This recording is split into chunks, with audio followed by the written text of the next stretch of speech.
Automotive tips, airbag removal and installation. Dagdag kaalaman, dito mo lang matututunan.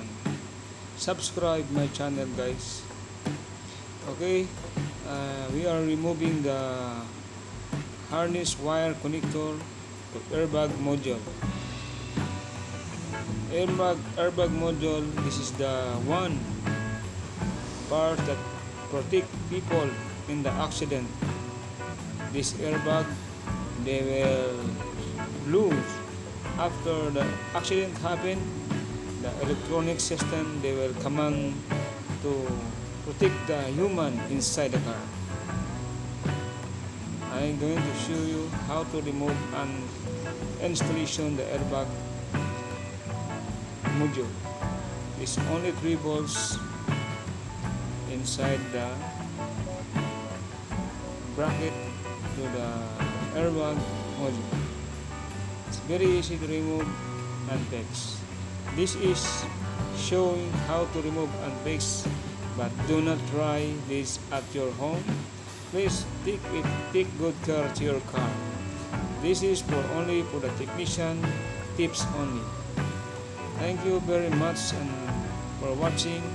Just subscribe my channel and watch more video to learn, to give you knowledge about automotive tips and advice. And let me know if you have a concern to your car. Just leave the comment down and I'm gonna do my best to give the support or the answer to all your problems you have. Now I am fixing the airbag module.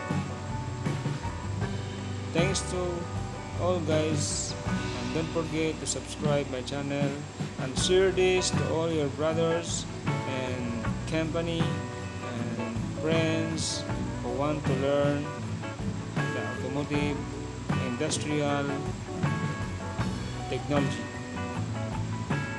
I am doing this job because I want to help more people to guide how to become a technician and how to become a good technician,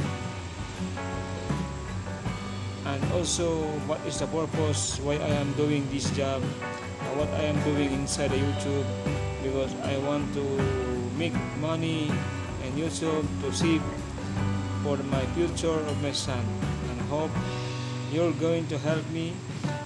Click the subscribe button, so I'm gonna be happy to you to do that for me, happy work. Thank you, and I'm sure this is a big help for you if you are the one who want to become a technician someday or one day. But before you're replacing the module, please remove the battery negative burst before doing this job. This is a very professional job. Thank you very much to follow my channel. I'm already done. I'm fixing the new airbag module. I'm very fast working. I can do this in 15 minutes only. Removal and installation.